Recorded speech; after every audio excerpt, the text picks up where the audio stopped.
ਬਿਸਮਿਲ੍ਲਾਹਿਰਰਹਿਮਾਨਿਰਰਹੀਮ ਅਸਲਾਮ ਵਾਲੇਕੁਮ। ਉਹ ਮੈਂ ਬਿਜਲੀ ਦੇ ਬਿੱਲਾਂ ਦੀ ਗੱਲ ਕੀਤੀ ਸੀ ਨਾ ਕਿ ਇੱਕ ਭਾਈ ਨੇ ਕਿਹਾ ਤੇ 43,000 ਆਇਆ ਸੀ ਪਿਛਲੇ ਮਹੀਨੇ, ਫਿਰ 44,000 ਆਇਆ। ਉਹਦੇ 'ਚ ਮੈਂ ਕਿਹਾ ਕਿ ਉਲਮਾ ਸਾਡੇ ਕਿਉਂ ਚੁੱਪ ਨੇ।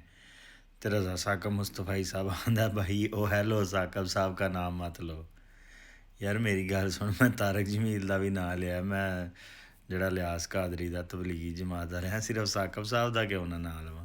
ਨਾਲੇ ਇਹ ਜਿਹੜੀ ਹੈ ਨਾ ਜਿਹੜੀ ਜ਼ਹਿਨੀਅਤ ਇਹਦੇ ਵਿੱਚੋਂ ਬਾਹਰ ਨਿਕਲੋ ਕਿ ਸਾਕਬ ਸਾਹਿਬ ਦਾ ਨਾਂ ਨਹੀਂ ਲੈਣਾ, ਤਾਰਕ ਜਮੀਲ ਦਾ ਨਹੀਂ ਲੈਣਾ, ਤਕੀ ਉਸਮਾਨੀ ਦਾ ਨਹੀਂ ਲੈਣਾ, ਸ਼ਾਹਦ ਅਫਰੀਦੀ ਦਾ ਨਹੀਂ ਲੈਣਾ, ਇਮਰਾਨ ਖਾਨ ਦਾ ਨਹੀਂ ਲੈਣਾ, ਨਵਾਜ਼ ਸ਼ਰੀਫ ਦਾ ਨਹੀਂ ਲੈਣਾ, ਫੌਜ ਦਾ ਨਹੀਂ ਲੈਣਾ, ਅਮੀਰ ਮਾਫੀਆ ਦਾ ਨਹੀਂ ਲੈਣਾ। ਗੱਲ ਤੁਹਾਨੂੰ ਦੱਸਣ ਲੱਗਾ ਕਿ ਅਸੀਂ ਕਲਮਾ ਕਿਹਦਾ ਪੜ੍ਹਿਆ, ਨਬੀ ਕਰੀਮ ਵਸੱਲਮ ਦਾ।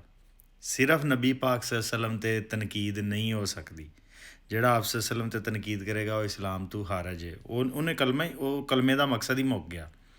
ਬਾਕੀ ਹਜ਼ਰਤ ਉਮਰ ਦੇ ਉੱਤੇ ਵੀ ਸਵਾਲ ਹੋਇਆ ਸੀ, ਉਹਨਾਂ ਦੀ ਜ਼ਿੰਦਗੀ 'ਚ ਵੀ, ਬਾਅਦ ਦੇ ਵਿੱਚ ਵੀ ਹੋ ਸਕਦਾ। ਇਹਦੇ 'ਚ ਕੋਈ ਵੱਡੀ ਗੱਲ ਨਹੀਂ।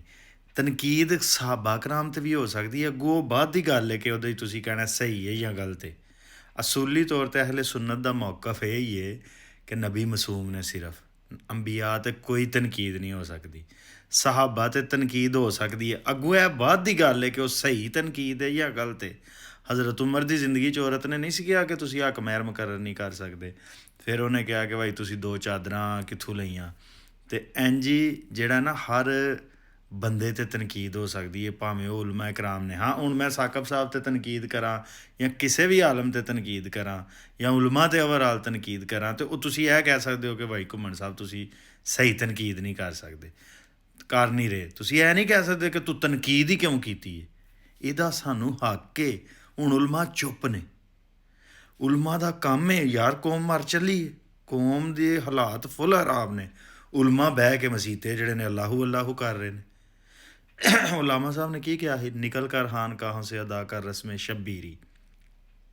ਹਜ਼ਰਤ ਇਮਾਮ ਹੁਸੈਨ ਵਾਲਾ ਕੰਮ ਇਹਨਾਂ ਨੇ ਕਰਨਾ। ਜੇ ਉਲਮਾ ਨੇ ਨਹੀਂ ਕਰਨਾ ਤਾਂ ਫਿਰ ਮੈਂ ਕਰਨਾ, ਅਤੇ ਫਿਰ ਸਵਾਲ ਹੀ ਚੁੱਕਾਂਗਾ। ਮੈਨੂੰ ਤਾਂ ਹਾਲੇ ਕੋਈ ਬੰਦੇ ਜਾਣਦੇ ਨਹੀਂ ਨਾ ਮੰਨਦੇ ਨੇ।